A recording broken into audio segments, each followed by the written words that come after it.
Sebelum kita mau dengar firman, saya ajak kita satu dalam doa, kita berdoa.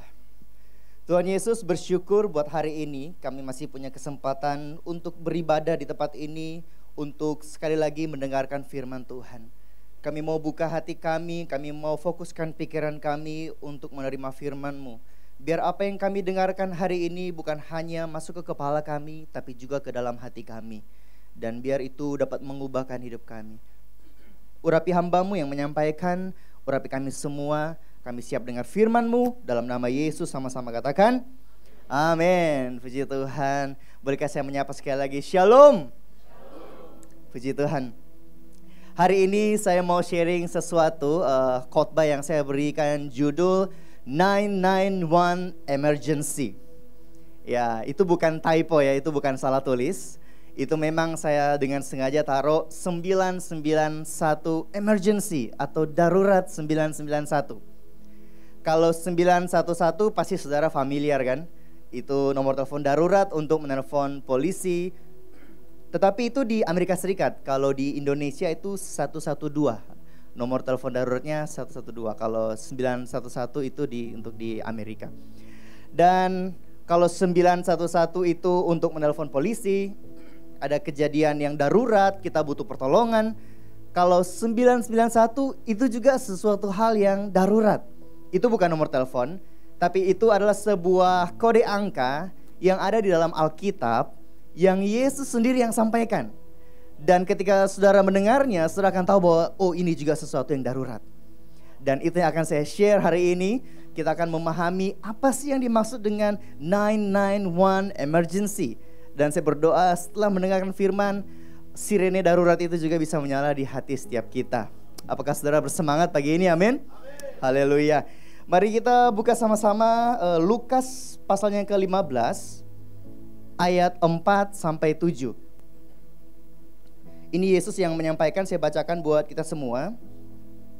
Siapakah di antara kamu yang mempunyai 100 ekor domba, dan jikalau ia kehilangan seekor di antaranya, tidak meninggalkan yang 99 ekor di padang gurun dan pergi mencari yang sesat itu sampai menemukannya.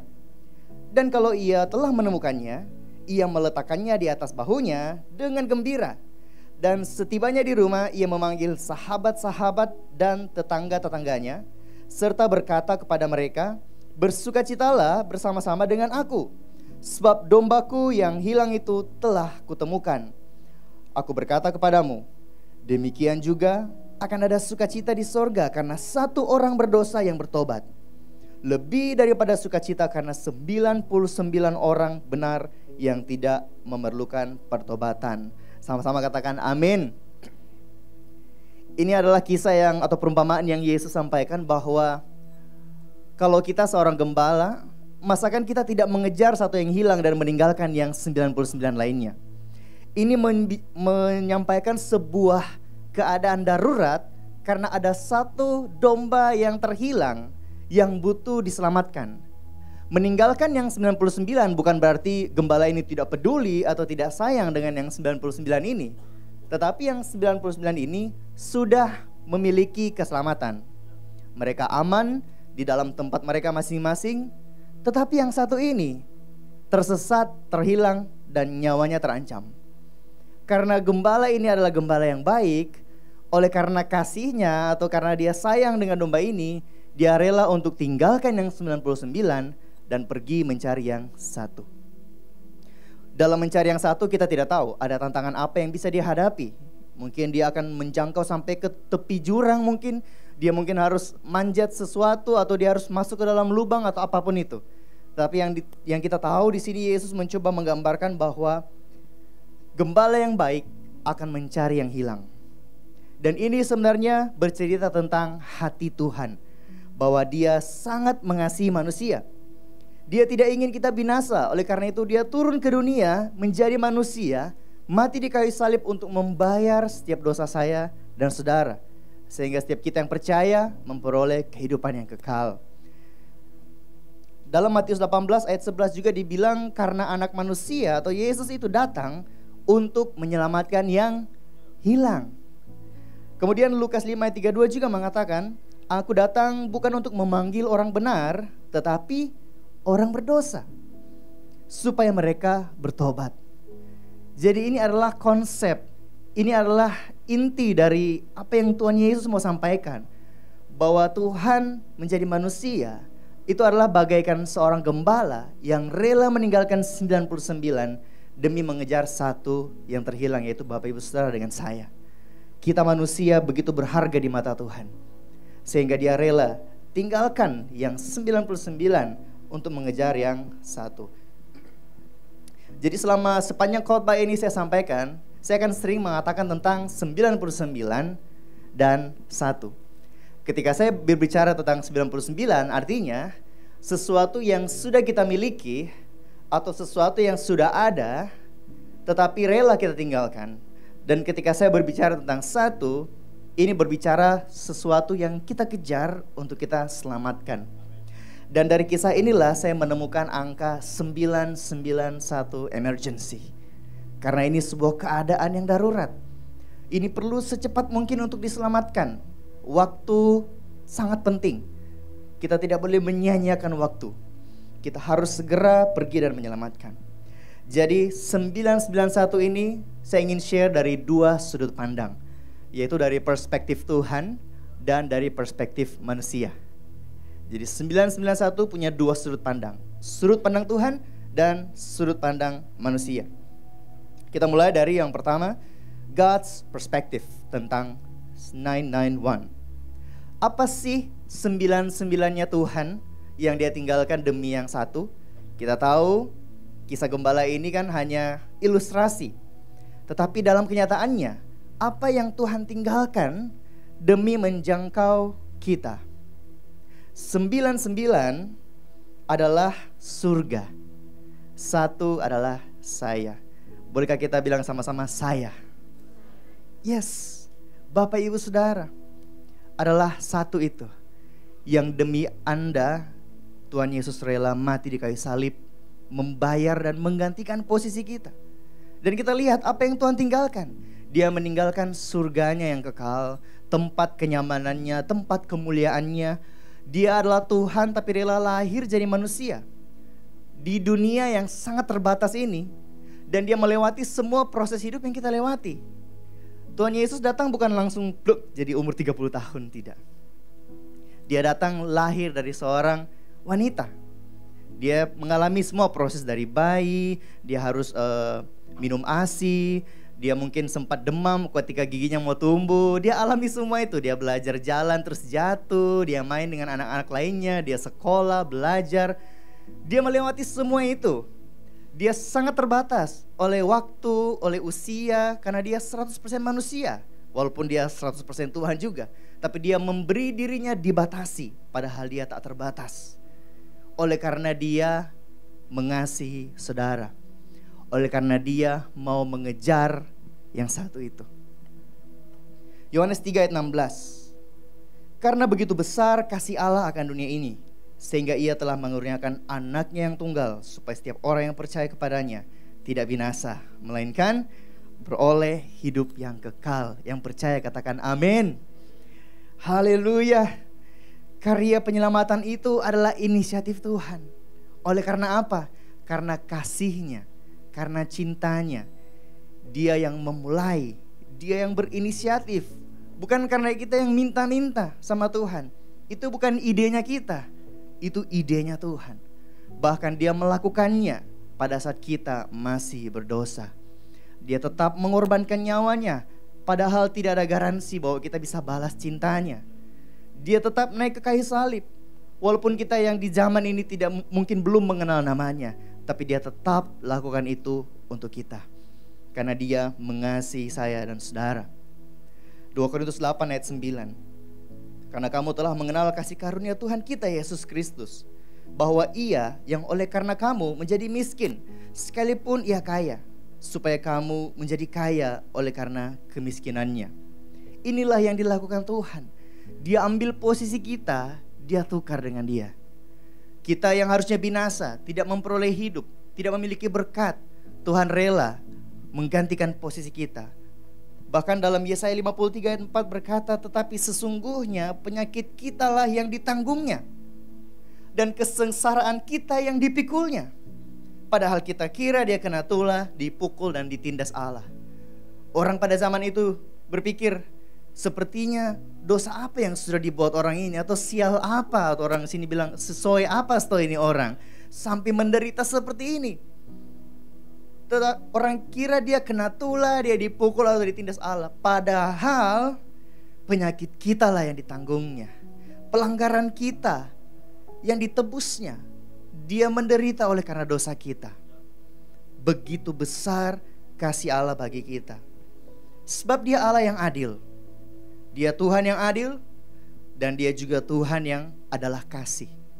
Dia tidak bisa memungkiri bahwa setiap kesalahan ada konsekuensi dan ada harga yang harus dibayar. Dan setiap kita yang membuat pelanggaran ada harga yang harus kita bayar. Tapi karena dia juga adalah kasih, dia tahu bahwa manusia dengan usahanya pun tidak bisa datang kepada Bapa tanpa melalui Kristus. Oleh karena itu, karena dia penuh kasih, dia yang bayar dosa saya dan saudara. Dia yang gantikan setiap kesalahan kita, memberi dirinya untuk dihakimi demi pelanggaran kita. Begitulah besarnya cinta Tuhan buat saya dan saudara. Kalau saudara familiar dengan lagu What a Beautiful Name yang dirilis oleh Hillsong, ada lirik lagu yang berkata, He didn't want heaven without us. Itu artinya dia tidak mau surga tanpa kita. Surga sudah ada, dia di sana. Tapi dia tidak mau kalau kita tidak di sana. Oleh karena itu dia turun untuk bisa bawa kita bersama-sama dengan dia di surga yang kekal. Sebegitunya Tuhan mengasihi kita. Kalau kita mengerti bahwa Tuhan benar-benar mengasihi kita, bahkan dia berikan sesuatu yang tidak ada manusia bisa berikan kepada kita. Lantas hari ini kalau kita masih pusing, kita masih bergumul dengan kebutuhan hidup kita, dengan persoalan hidup kita, jangan pernah lupa kalau kita punya Tuhan yang sangat mengasihi kita. Nyawanya saja dia berikan, masakan kebutuhan kita dia tidak pedulikan. Dia Tuhan yang hadir, dia yang merancangkan masa depan kita. Bahkan sejak kita masih bakal anak, kita belum ada di dunia, Tuhan sudah rancangkan masa depan yang penuh damai sejahtera dan penuh harapan.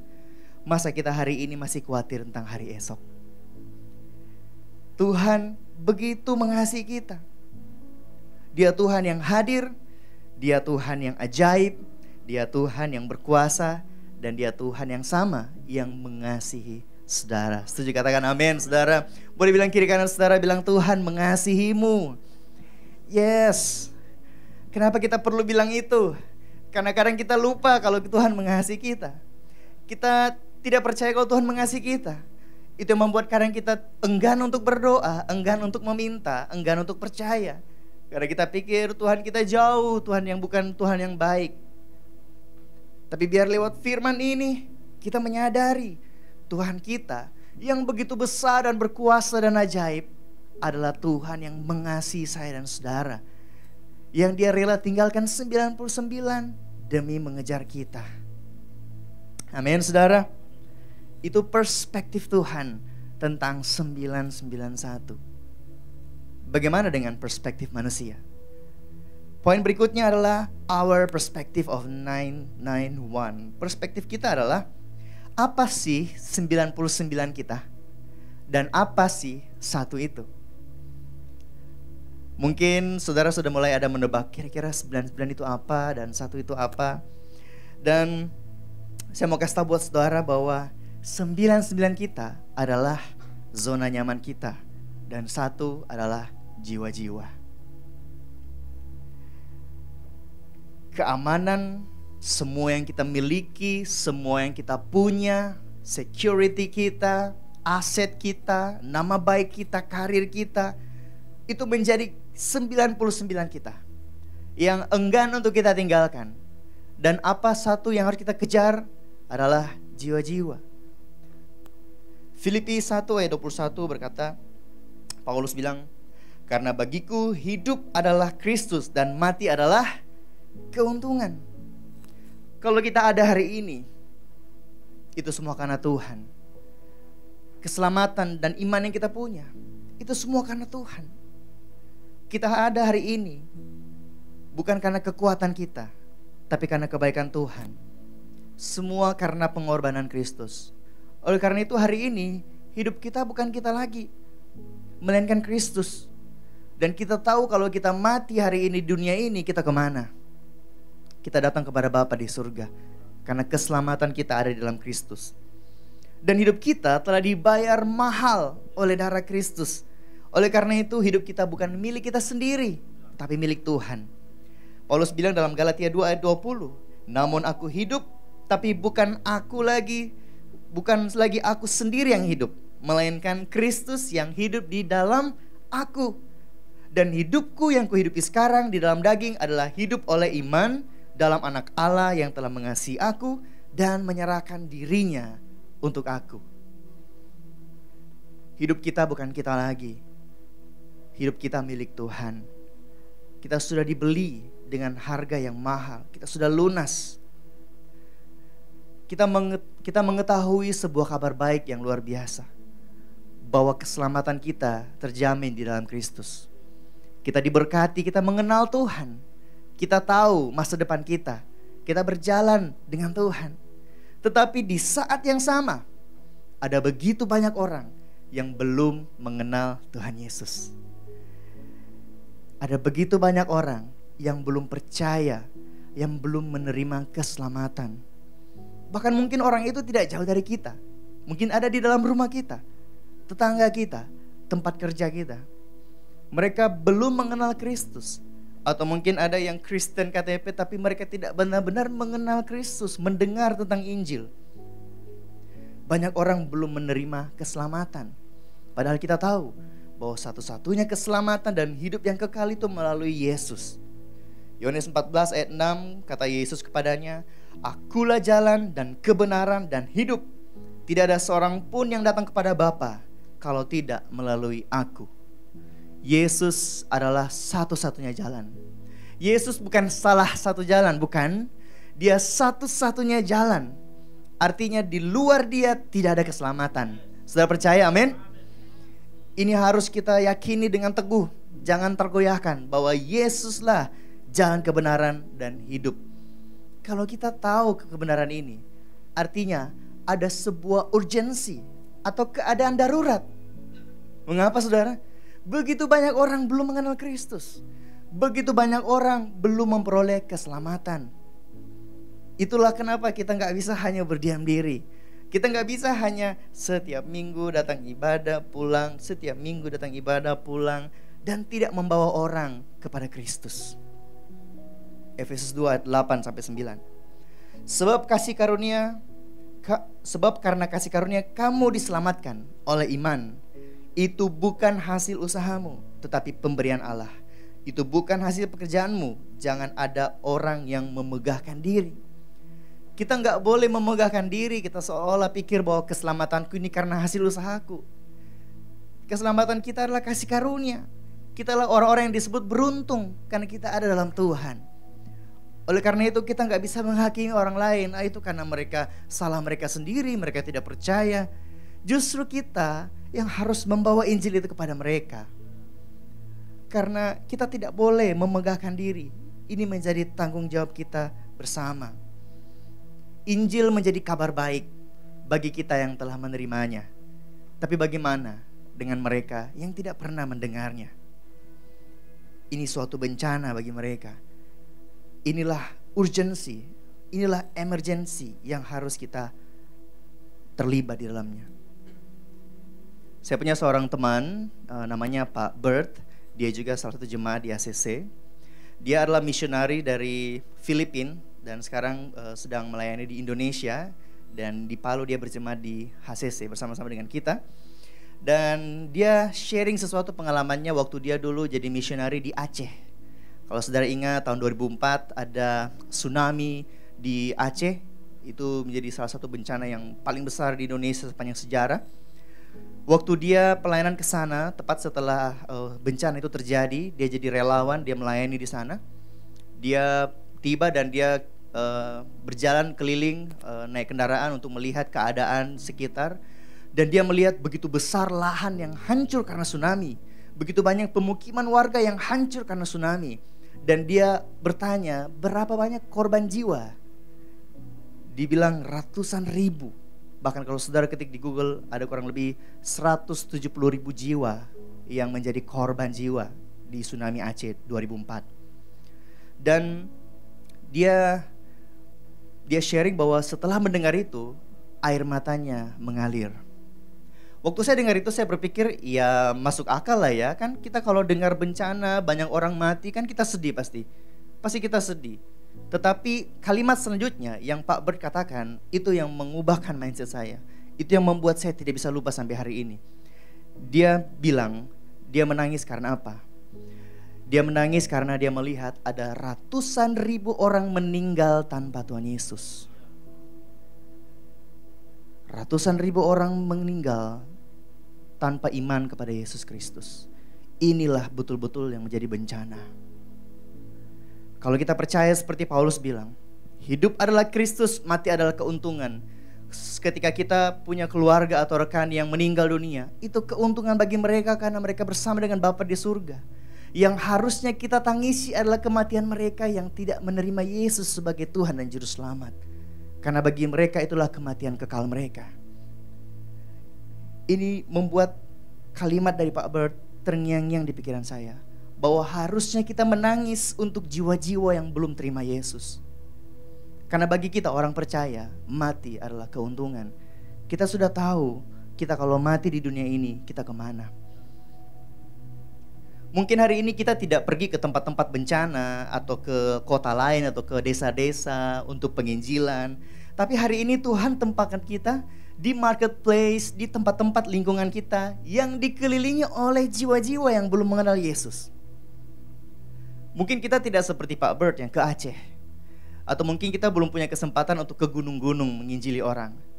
Tapi di tempat kerja saudara, di rumah saudara, sekolah, kampus, saudara punya kesempatan yang sama untuk menginjil di sana. Jadi pastikan kita telah menghidupi Injil sebelum kita memberitakan Injil. Karena hidup kita adalah Injil yang terbuka. Bagaimana cara kita hidup, bagaimana cara kita mengambil keputusan, mereka bisa melihat ada Kristus di dalam kita. Kita bisa mengambil keputusan untuk membuat sesuatu dimanapun Tuhan tempatkan kita, untuk membawa orang datang sama Kristus. Ini adalah tanggung jawab kita. Bukan hanya kepada pendeta, bukan hanya kepada leaders atau full timer gereja, tapi ke setiap kita yang telah percaya kepada Yesus Kristus. Kepada kita telah diberikan amanat agung, yaitu pergilah, jadikanlah semua bangsa muridku, dan baptislah mereka dalam nama Bapa dan Anak dan Roh Kudus, dan ajarlah mereka melakukan segala sesuatu yang telah kuperintahkan kepadamu. Dan ketahuilah, aku mengetahui kamu senantiasa sampai kepada akhir zaman. Dalam Matius 28 ayat 19-20. Ini amanat agung yang diberikan kepada setiap kita yang percaya. Bukan hanya kepada mereka yang misionari, seolah-olah yang menginjil mereka aja. Kita ya hidup untuk diri kita sendiri saja. Tidak saudara. Tanggung jawab yang sama ada di tangan kita.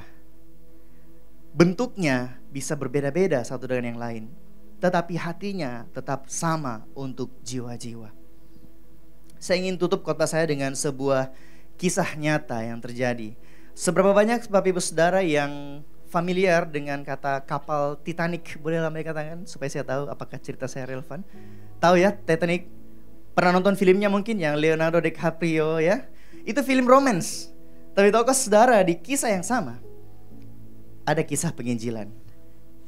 Suatu hari saya ingin cerita tentang John Harper, salah satu pahlawan iman di kapal Titanic.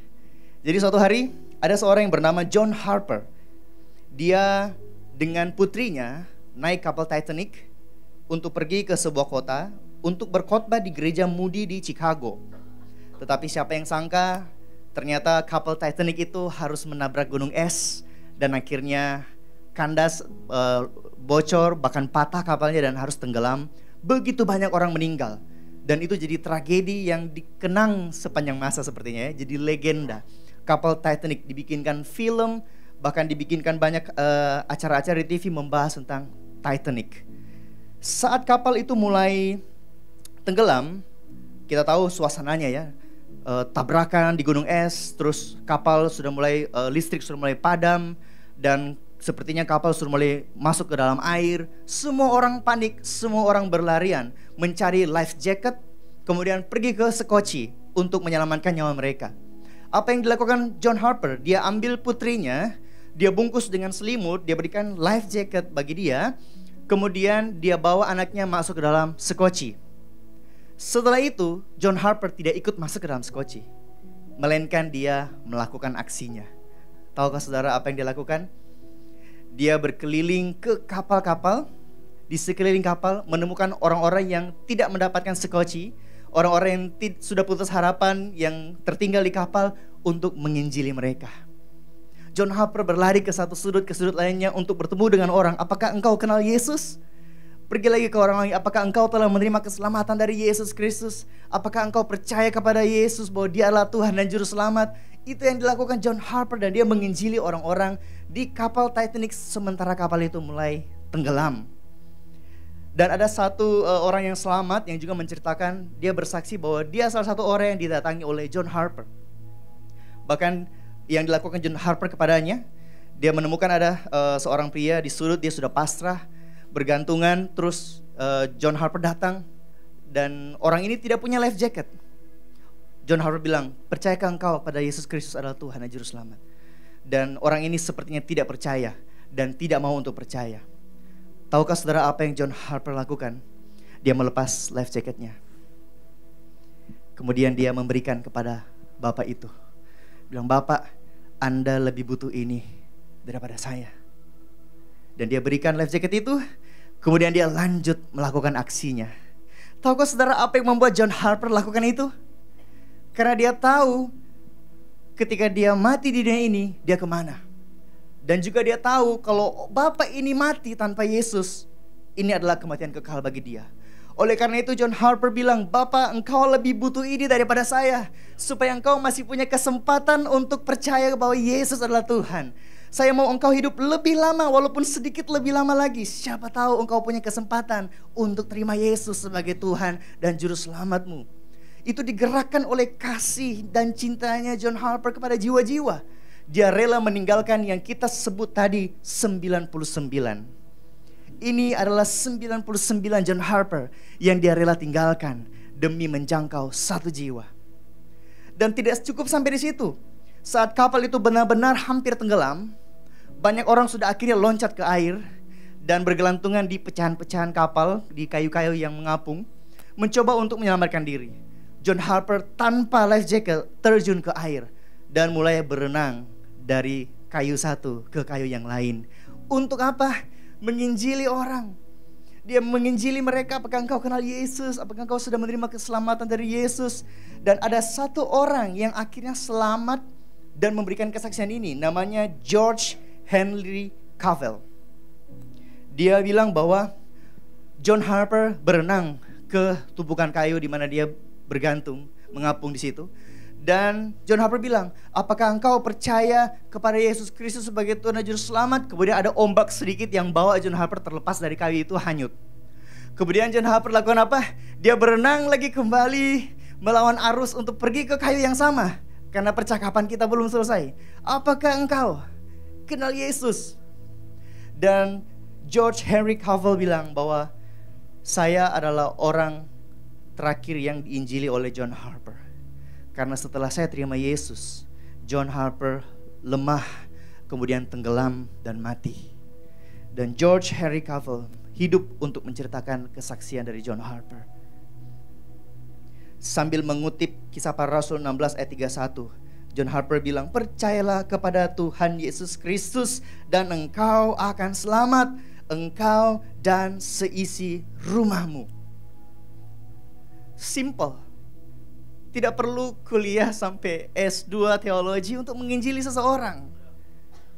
Bapak ibu saudara telah menerima Yesus. Alkitab ada di tangan kita. Kita sederhana bilang Yesus adalah Tuhan dan Juru Selamat. Dia mati untuk tebus dosa Anda. Maukah engkau percaya? Supaya setiap orang yang percaya memperoleh hidup yang kekal. Lewat kehidupan kita, kita bisa bawa orang datang kepada Tuhan.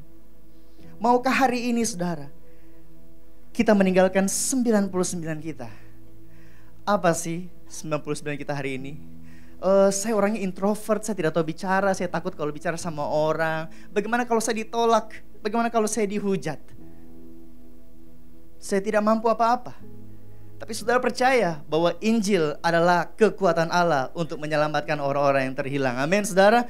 Bahwa bukan karena pintar bicara kita atau kefasihan kata-kata kita. Sederhana kita menyampaikan Injil, ada kuasa Allah mengalir.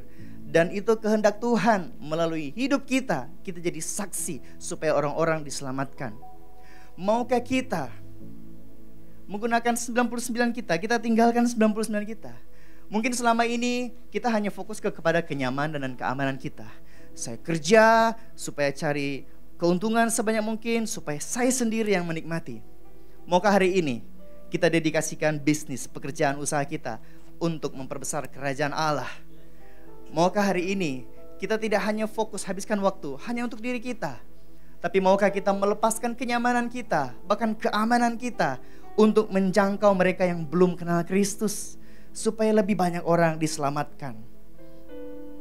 Saya percaya lewat firman Tuhan pagi hari ini, kalau di hati saudara ada tombol untuk nyalakan sirene darurat, saya berdoa Roh Kudus menyalakan setiap sirene darurat di setiap hati Bapak Ibu Saudara.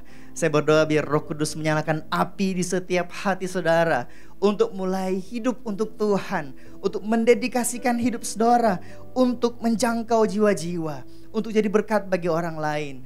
Maukah saudara meninggalkan 99 saudara?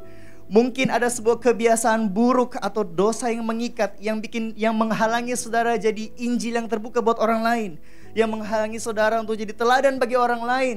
Maukah saudara melepaskan itu semua, tinggalkan setiap dosa dan kebiasaan buruk kita, supaya kita bisa menjadi Injil yang terbuka buat orang lain? Maukah ini menggerakkan saudara? Maukah kita tinggalkan 99 untuk mengejar satu yang terhilang? Mungkin selama firman Tuhan ini disampaikan, saudara mulai bisa mengingat atau membayangkan wajah-wajah atau nama-nama orang yang selama ini ada di sekeliling kita. Mungkin orang itu dalam rumah kita, bekerja di rumah kita. Mungkin itu tetangga kita. Mungkin itu rekan bisnis kita, teman sekolah, teman kampus, ataupun siapapun itu. Hari ini Tuhan mau pakai hidup saudara untuk menjangkau mereka. Saya berdoa biar kasih Tuhan memenuhi dan melimpahi hati kita, sehingga kita tidak tahan untuk tinggal diam, untuk tidak menjangkau dan berbuat sesuatu untuk jiwa-jiwa dan generasi. Saya berdoa biar firman ini menggerakkan hati kita untuk mulai melakukan amanat agung. Amin untuk firman Tuhan. Mari kita bangkit berdiri sama-sama.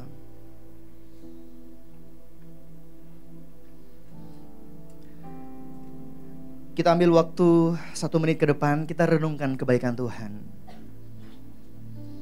Kita yang harusnya tidak di sini, kita yang harusnya tidak begini, tapi terima semua kebaikan Tuhan karena cinta kasihnya Tuhan. Tuhan yang rela tinggalkan 99 demi kita.